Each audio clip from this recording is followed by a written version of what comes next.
વાહ friends, gas ચાલુ કર્યા વગર બેસન વગર એક નવી ટ્રીક સાથે દાણેદાર અને એકદમ સોફ્ટ મોહનથાળ, એ પણ ફક્ત 4 સામગ્રીથી કઈ રીતે તૈયાર થાય છે એ હું તમને આજે રીત શીખવાડવાની છું. જો એકવાર બનાવશો તો વારંવાર આ જ રેસીપી તૈયાર કરશો અને ફટાફટ ફ્રેન્ડ્સ તૈયાર થાય છે. ફક્ત અને ફક્ત 4 થી 5 મિનિટમાં રેસીપી તૈયાર થઈ જશે. ફ્રેન્ડ્સ, આ રેસીપી બનાવવા માટે ખાસ બાબત એક જ છે, પ્રોપર માપ. હા, જો 1-2 ચમચી વધારે કે ઓછું પડી જશે તો એનાથી કંઈ જ વાંધો નહીં આવે.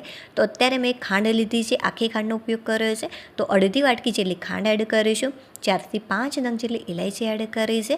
જો બદામ હોય તો એડ કરજો, નહીં તો આના વગર પણ તમે તૈયાર કરી શકો છો. તો 5 નંગ જેટલી મેં બદામ એડ કરી છે. હવે આપણે લઈ લઈશું એક મિક્સર જાર અને બધી જ સામગ્રી આની અંદર એડ કરી ઢાંકણ ઢાંકી સારી રીતે આને ક્રશ કરી લેવાનું.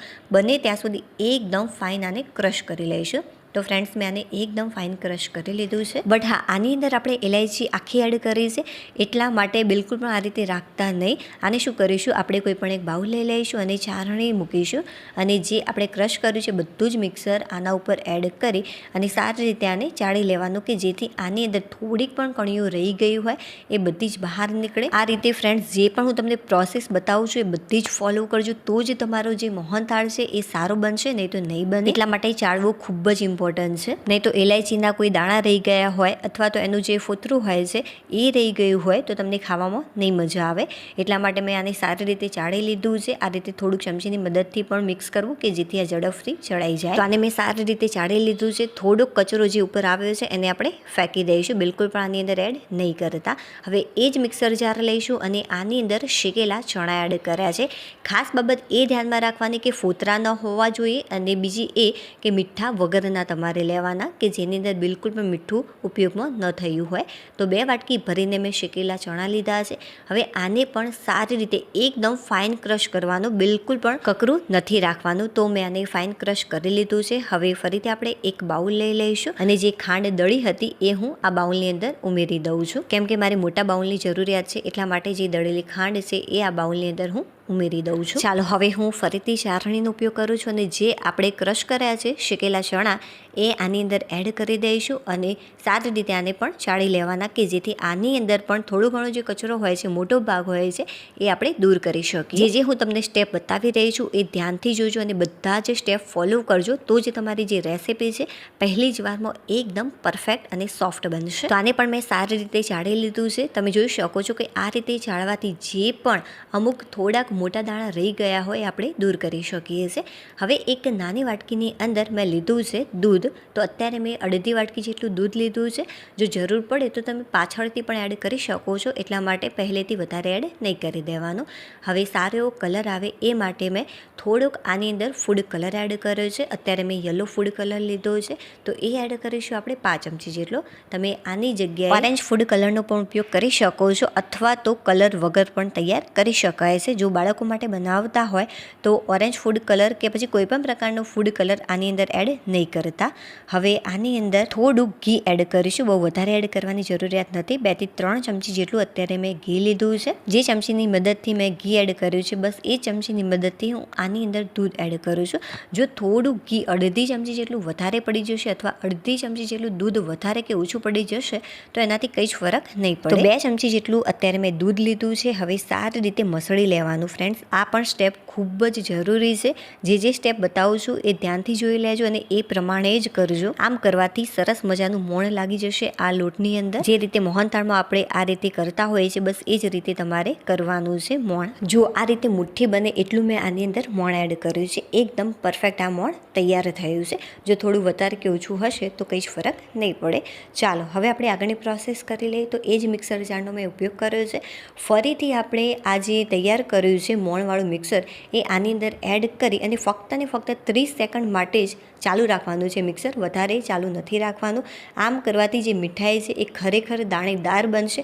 તમને એમ થશે કે આનાથી કઈ રીતે દાણેદાર બને, પણ ખરેખર friends step by step follow કરજો. મારી 100% ગેરંટી છે કે બહુ જ સરસ પરફેક્ટ જ બનશે.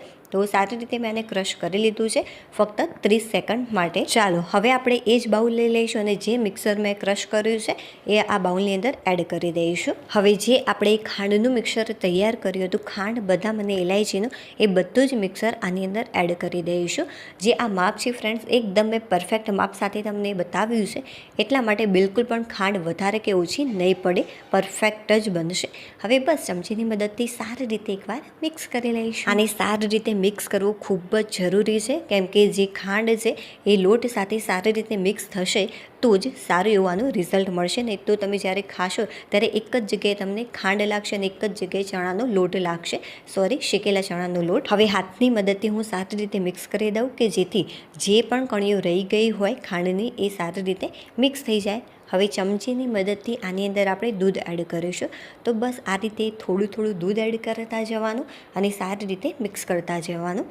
બિલકુલ પણ વધારે દૂધ ન પડી જાય એનું ખાસ ધ્યાન રાખવાનું. એટલા માટે ચમચીનો જ ઉપયોગ કરવાનો. જો થોડુંક પણ 1 થી 2 ચમચી જેટલું પણ વધારે પડી જશે તો જે મોહનથાળ છે એ વધારે પડે તો સોફ્ટ થઈ જશે અને એનો જેવો શેપ બનવો જોઈએ એ પણ નહીં બને. એટલા માટે ચમચીનો જ ઉપયોગ કરવો. અને હા ફ્રેન્ડ્સ, મારી આ રેસિપી તમને થોડીક પણ પસંદ આવી રહી હોય તો પ્લીઝ વિડીયોને લાઇક કરી દેજો. ચેનલ ઉપર નવા હોય તો ચેનલને સબસ્ક્રાઈબ કરવાનું બિલકુલ પણ ભૂલતા નહીં. જેટલું મેં વાટકીમાં દૂધ લીધું હતું, અડધી વાટકી જેટલું, એ બધું જ આની અંદર મેં એડ કરી દીધું છે અને એકદમ પરફેક્ટ જે આ મિક્સર છે એ તૈયાર થઈ ગયું છે. જો તમે આ માપ ફોલો કરશો તો પણ ચાલશે, બટ દૂધ તો ચમચીની મદદથી જ તમારે એડ કરવાનું આની અંદર. આને એકદમ લોટ જેવું તમારે નથી બાંધી દેવાનું. જુઓ હું તમને બતાવું તોડીને, જુઓ આ રીતનું આપણું ટેક્સચર તૈયાર થવું જોઈએ. જેટલું મોહનથાળનું સોફ્ટ ટેક્સચર હોય છે, તમને જેટલું પસંદ હોય એ રીતે તમે તૈયાર કરી શકો છો. તો બસ આ જ રીતે આને રહેવા દઈશું. હવે મેં લીધું છે એક પ્લાસ્ટિક કન્ટેનર. આ આઈસ્ક્રીમનું જ કન્ટેનર છે. હવે ઘીથી સારી રીતે આને ગ્રીસ કરી લઈશું. સાઈડનો જે ભાગ છે એને પણ આપણે ગ્રીસ કરી લેવાનો કે જેથી જ્યારે પણ આપણે અનમોલ કરીએ ત્યારે જે રેસીપી છે એકદમ પરફેક્ટ રીતે બહાર નીકળે. બદામ અને પિસ્તાને મેં ઝીણા કટ કરી લીધા છે તો થોડાક આપણે એ એડ કરીશું. હવે તૈયાર કરેલી જે મીઠાઈ છે એ આપણે આની અંદર એડ કરી દઈશું અને ચમચીની મદદથી સારી રીતે પ્રેસ કરી દેવાનું કે જેથી જે મીઠાઈ છે સારી એવી બધી જગ્યાએ એક સરખી રીતે સેટ થઈ જાય. હવે હાથ ઉપર થોડું ઘી લગાવી લઈશું કે જેથી સરસ મજાની એક શાઇન આવી જાય અને સરસ મજાનું આ સેટ થઈ જાય. અને લાસ્ટમાં ચમચીની મદદથી આ રીતે કરવાનું, થોડું ઘસવાનું કે જેથી બધી જ જે મીઠાઈ છે એક સરખી રીતે પથરાઈ જાય. આને ફ્રીઝમાં પણ રાખવાની જરૂરિયાત નથી. બસ આ રીતે સાઈડ આની કટ કરી લઈશું. બટ હા, જો તમારું જે મિક્સર છે થોડુંક સોફ્ટ રહી ગયું હોય અને બહાર ન નીકળતી હોય મીઠાઈ, તો તમારે થોડીક વાર માટે આને ફ્રીઝમાં અથવા તો ફ્રીઝરમાં મૂકી દેવાનું. ત્યારબાદ જો તમે આ રીતે કટ કરશો તો એકદમ પરફેક્ટ રીતે કટ થઈ જશે. તમે આને 2 રીતે સર્વ કરી શકો છો, આ રીતે મીઠાઈના સ્વરૂપમાં અને બીજું છે મોહનથાળના સ્વરૂપમાં. તો ચાલો હું તમને બીજું પણ સ્ટેપ શીખવાડું. જો તમારે આ રીતે સર્વ ન કરવું હોય તો તમારે શું કરવાનું, તો તમારે બસ આ રીતનો શેપ આપી દેવાનો છે. અત્યારે મેં લંબચોરસ જેવો શેપ આપ્યો છે. હવે ચપ્પાની મદદથી વચ્ચેથી આ રીતે થોડું કટ લગાવી લઈશું અને ત્યારબાદ આ રીતે મોહનથાળ જેવો આનો શેપ બનાવી લઈશું. વાવ ફ્રેન્ડ્સ, કટ કરવાથી તમને આઈડિયા આવી રહ્યો હશે કે જે આ રેસીપી છે એ કેટલી સોફ્ટ તૈયાર થઈ છે. જુઓ આનું ટેક્સચર દેખાવ પરથી જ તમને આઈડિયા આવી ગયો હશે કે કેટલી સરસ મજાની આ રેસીપી તૈયાર થઈ છે. અને ઉપરથી થોડાક મેં પિસ્તા અને બદામની કતરણથી ગાર્નિશ કર્યું છે. ચાલો હવે આપણે ફરીથી મળીશું એક નવી રેસીપી સાથે. ત્યાં સુધી બાય.